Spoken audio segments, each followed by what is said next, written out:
My name is Dolly A. Cross, and I remember exactly how stupid I felt when I walked into my mother's house expecting warmth and got laughter instead. It wasn't the funny kind. It wasn't the kind that says, "We missed you so much we can't believe you're here." It was the kind that treats your presence like a scheduling error, the kind that doesn't pause, the kind that makes you stand there with a heavy gift bag in your hand, trying to pretend it doesn't sting while your body is already exhausted from doing too much. I had been on the road for 9 hours. 9 hours, 7 months pregnant, alone in the car, leaving at 5 in the morning because I wanted to make it on time. I didn't stop for a real meal. I ate a protein bar at a gas station somewhere near the border and kept driving. I pushed through traffic, construction, and one blown-out tire that I had to get filled in a sketchy parking lot behind a Wendy's. I was tired, sore, and stupidly excited. I thought surprising my mom for her birthday would mean something. I thought it would remind her that I still existed outside the filtered holiday photos and forwarded texts.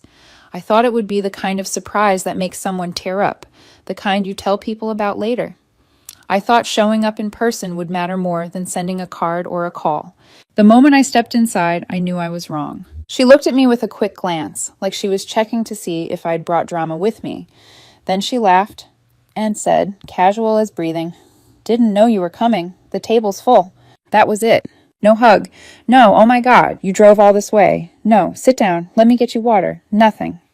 She laughed like I was an inconvenience, like I'd walked into the wrong house, or worse, like I was someone she had to explain away. I stood there in the doorway with one hand on my stomach and the other gripping the gift bag I'd spent too much on, trying to keep my face neutral. The dining room was loud with conversation, everyone talking, eating, clinking glasses, already halfway through the night. The neighbor I didn't even know had taken my chair. The corner seat near the window. The one I sat in every year growing up. The one I pictured when I wrapped gifts last week and imagined setting them beside my plate. That woman was sitting in it, like she belonged there, arm draped over the back, laughing with my uncle, sipping wine like she was the guest of honor. She didn't even look at me. She didn't have to. She'd been given a spot. I hadn't. My sister was the only one who moved. She came toward me fast and quiet, pulled me into a hug, and whispered that she was sorry, that she didn't know Mom invited so many people, that she didn't realize there wouldn't be space. Her voice was full of guilt she didn't deserve to carry. I hugged her back and told her it was okay, even though it wasn't. No one else said anything. My dad nodded at me, like he was checking off a box. My mom turned and went back to the kitchen like I'd already been handled. No one asked if I needed to sit. No one asked if I was hungry. No one asked how the drive was, or if my back hurt, or if I needed water, or if the baby was kicking. I stood there for another second, long enough to feel the room keep moving without me. Then I turned around without saying anything. I left the gifts by the coat rack like evidence and walked back to my car. Hotel check-in took 10 minutes. I booked 2 nights because I knew if I went back there, I'd either cry or scream, and they'd label both as me being dramatic. I needed a shower, a bed, and space. Not from the noise, from the realization that my mother didn't really want me there. Maybe never wanted me, period. I ordered room service and stared at the TV without watching it. My hands were still shaking when my phone buzzed. It was my dad. 4 words. "Where's the rent money?" I stared at the screen for a long time before I understood what he was asking. He didn't text to see if I made it safely. He didn't ask why I left. He didn't say we missed you. He didn't even pretend to care that his pregnant daughter had driven 9 hours alone and walked out of her own mother's birthday dinner without a seat. His first instinct was money. "Where's the rent money?" Not "can you talk?" Not "are you okay?" Just that. The monthly transfer I sent like clockwork to help cover the mortgage on the house I grew up in. The house they never managed well. The house that somehow became my responsibility once I got promoted and started making more than both of them combined. I sent them money every month. A few hundred at least, sometimes more when they hinted things were tight. I never asked for receipts. I never asked for repayment. I told myself it was temporary, that family helped family, that one day things would balance out. That text was the last straw. I didn't respond. I opened my banking app instead, logged into the joint account we'd used for years. It started as a vacation fund after my dad's heart scare, then slowly turned into a catch-all for emergencies, groceries, repairs, birthdays, whatever they needed. I'd added far more to it than anyone else, quietly, without comment. I moved every dollar I had put in over the last year into my personal savings, every single one. Then I removed my name from the account entirely. Closed the door they'd grown comfortable walking through. I didn't feel angry doing it. I felt clear. My phone buzzed again at 9:17 p.m. This time it was my mom. One sentence. "That was rude of you." No context, no "why did you leave?" No "are you okay?" Just a correction, like I'd broken etiquette instead of finally standing up. I stared at the message until my eyes burned. Something shifted in that moment. Not snapped, not exploded, just slid quietly into place. I turned off my phone because I knew if I kept reading, I'd start explaining myself again. And I was done explaining. I barely slept. The hotel bed was too soft, the pillows too stiff, and the silence was just loud enough to keep replaying the dining room in my head. Everyone laughing, everyone eating. The empty chair that was supposed to be mine. The way my mother didn't even look back. By morning, I'd already decided I wasn't going back there. Not for my mom, not for my dad, not even for the apology text that came in at 6:43 a.m. She said she was sorry if she seemed cold, said things were chaotic, said she didn't expect me, and maybe next time I should give her a heads up. Like showing up to surprise her on her birthday was some kind of offense. I left her on read. I showered, got dressed, and left the hotel, but not to go home. I had other people in town, people who actually cared. My grandfather still lived in his old house on Birch Street. 2 cousins were nearby, too. I hadn't seen them in over a year, but we still talked. They'd been at the party last night, sitting toward the far end of the table. I remembered seeing them. Remembered the way one of them looked at me when I turned to leave, like he wanted to say something but didn't know how. When my grandfather opened the door and saw me, he didn't ask questions. He just shook his head and said, "They're lucky I didn't drive my truck through that damn house last night." We sat together for an hour. I didn't have to explain. He already knew. He'd seen the way they treated me for years. He noticed the things other people pretended not to. By noon, my cousins came over too. I gave them the gifts I'd brought for their kids. Books, toys, handmade things I'd spent weeks picking out. They thanked me, hugged me, asked if I was okay. That was the first time all weekend I felt like a real person again. The second time came later that afternoon. I was back at the hotel, finally lying down, when my phone buzzed again. It was my dad. "You can't just take the money out like that. That was for the mortgage." I stared at the message for a full minute, then set the phone face down on the nightstand. Then another text came in. "Your sister wants you to come by, just for a bit." I didn't reply, but I did go. Not for them. For her. I didn't announce myself when I arrived. I parked down the street and walked up the driveway the way I used to as a teenager, already bracing for tension. Before I even reached the back door, I could hear voices raised inside. My dad's voice sharp and irritated, my mom's voice tight, defensive, and my sister's voice trying to calm both of them at once, stretched thin from doing that her whole life. I stepped inside through the back door and straight into chaos. My dad was pacing the kitchen, gesturing wildly, talking about how I was overreacting, how I'd embarrassed my mother in front of people, how families don't act like this. My mom stood near the sink with her arms crossed, lips pressed together like she was holding in a speech she'd already rehearsed in her head. My sister stood between them, shoulders hunched, trying to keep the peace like she always did. Then my grandfather walked in behind me. No one expected that. The room went quiet in the way it does, when something shifts and everyone feels it at once. My dad turned first, irritation already on his face, but it faded when he saw who it was. My grandfather didn't raise his voice. He didn't ask questions. He just looked at my father for a long moment, like he was finally seeing him clearly. My dad started talking.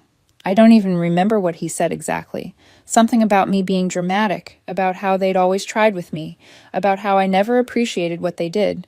The words blurred together because I'd heard versions of them my whole life. And then my grandfather stepped forward and slapped him. Not hard, not violent, just enough. The sound was sharp and final, like punctuation at the end of a sentence that had gone on too long. My father froze, hand halfway up his face, eyes wide in disbelief. My mother gasped. My sister sucked in a breath like she'd been underwater. "That's your daughter," my grandfather said, pointing at me, "and she's pregnant, and you treat her like trash." No one spoke. My mom tried to say something about misunderstandings and emotions running high, but he cut her off with a look that stopped her cold.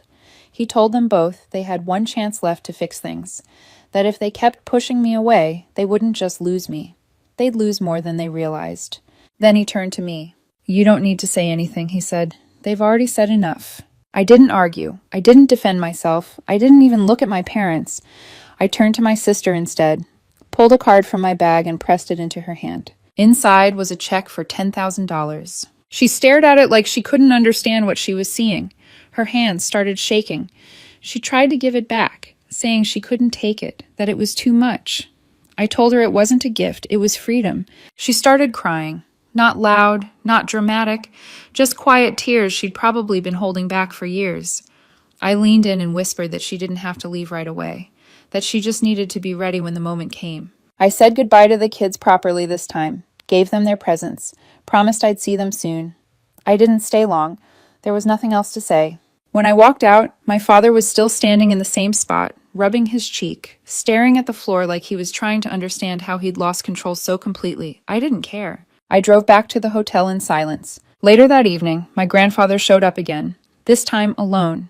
He handed me a manila envelope. Inside were the original documents for the car he'd given my parents years ago. It had never been legally transferred. They'd just assumed it was theirs. If they don't stop this, he said calmly, I'm taking back everything I ever gave them. We drove back together. This time, my grandfather didn't raise his voice. He didn't threaten. He just told them the truth. That they either treated me and my sister with respect or they lost every piece of help he'd ever given them. The car, the safety net, the assumptions. My mom tried to explain it away again, saying it had all been misunderstood, blown out of proportion. My grandfather shut that down with a single look. I watched you humiliate your daughter in front of a room full of people while she's carrying a child, he said.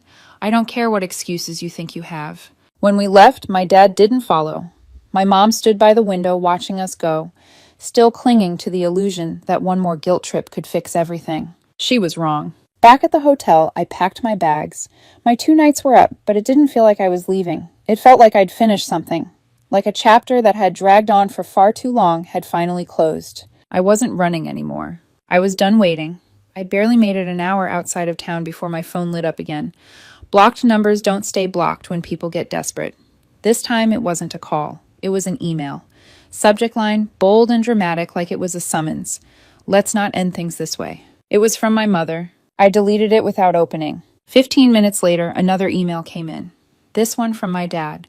1 sentence, no greeting, no warmth. We're having dinner tonight. Just us. It wasn't an invitation. It was a command. I should have kept driving. I knew that. Every part of me knew it. But there was still a small, tired part of me that wondered if maybe this was the moment. Maybe the look on my grandfather's face earlier had shaken something loose. Maybe they were finally ready to admit what they'd done, to say the words I'd been waiting for my entire life. I took the next exit and pulled into a small diner, the kind with cracked vinyl booths, and coffee that tasted like it had been sitting too long. I sat there for nearly an hour, picking at toast, one hand resting on my stomach as my baby shifted inside me. I wasn't afraid. I was weighing something. Hope versus pattern. Hope lost, but I still went back. The sun was low when I pulled into their driveway. Their car wasn't there, but the porch light was on. The back door, the one I used growing up, was cracked open like it was waiting for me. I stepped inside and immediately knew this wasn't dinner. The table was set, but there was no food, no plates, no candles, just a folder in the center and 2 mugs of coffee going cold. They were already seated. My mother started talking before I could sit down. She talked about the house, about the bank calling, about how they might have to sell. My dad added that the car was already gone. My grandfather had come by earlier while they were out and taken it back with the spare key. They spoke like I was part of a committee, like I had some responsibility to help them figure this out, like I was the adult in the room and they were 2 overwhelmed kids who'd made a few bad choices. Then my dad leaned forward and said the real reason they'd called me back. We know you have savings. I blinked. He kept going. We just need enough to catch up on a few things. We'll pay you back. There it was. No apology, no accountability.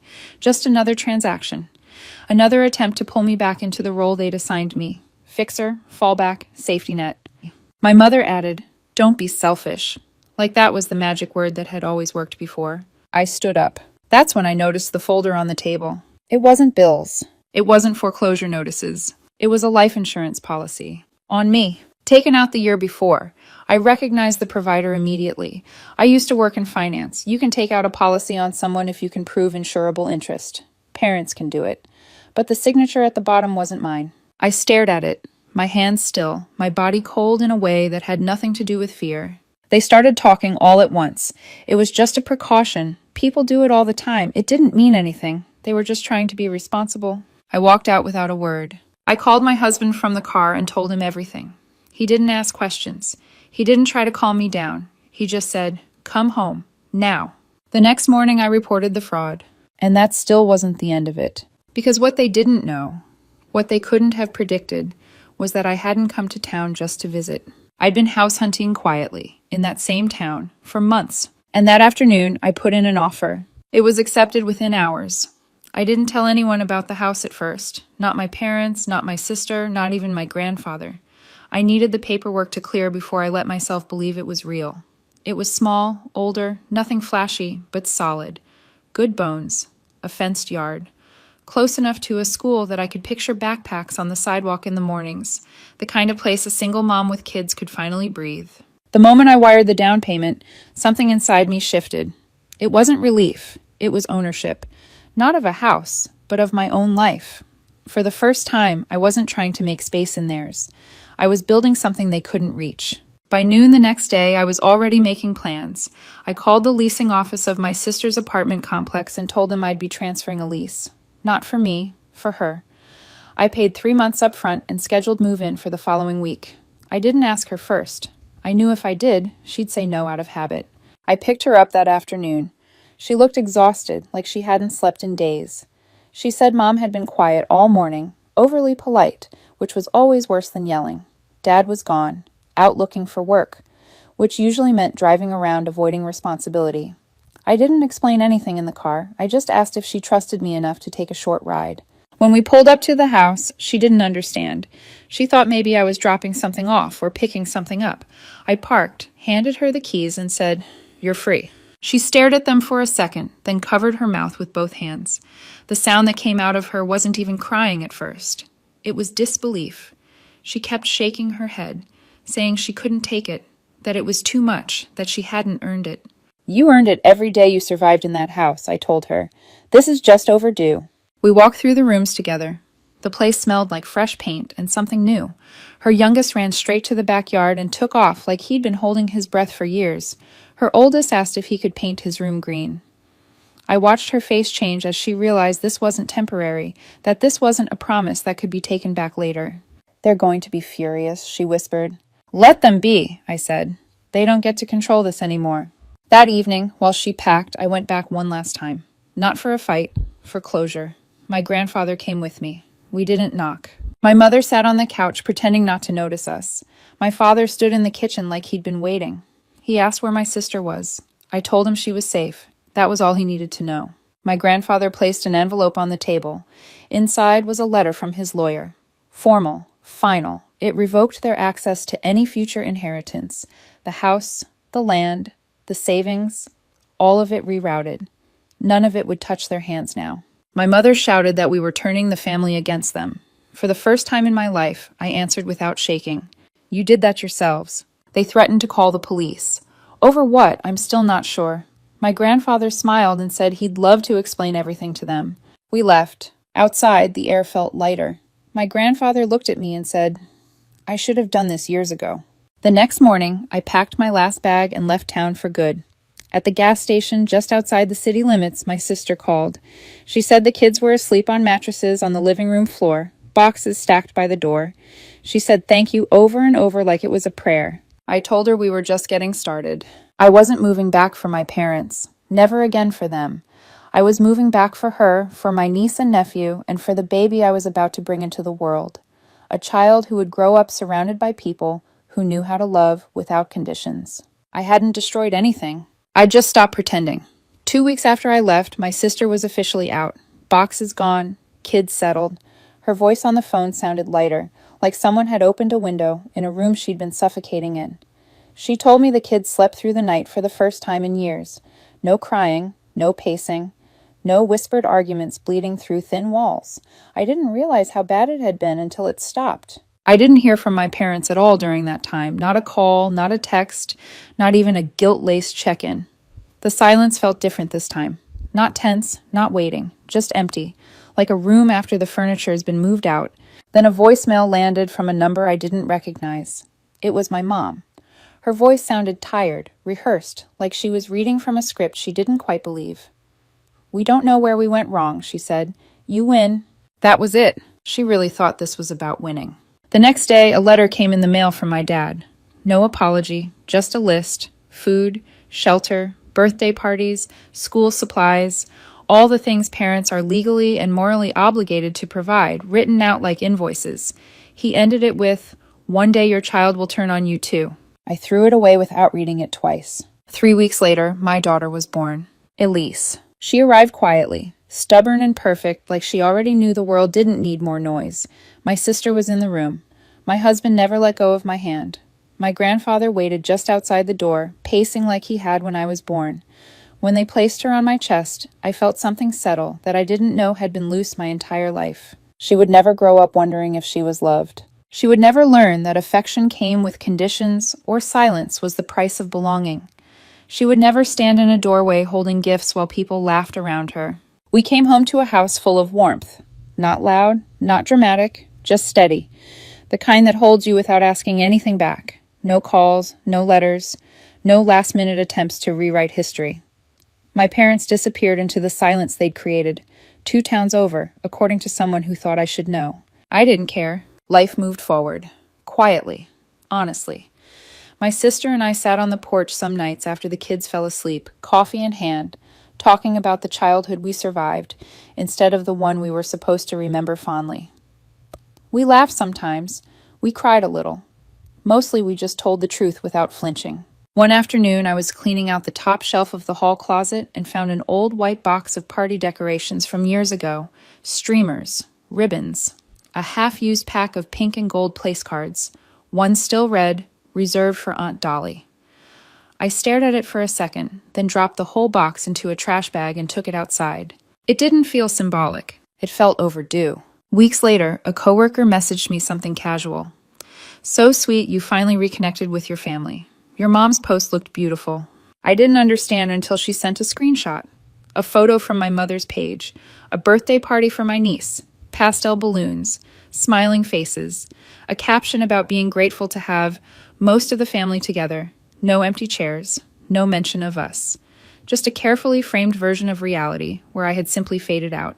That was their final move. Not confrontation, not apology, just omission. I closed my phone and laughed. Not bitter, not sharp, just real.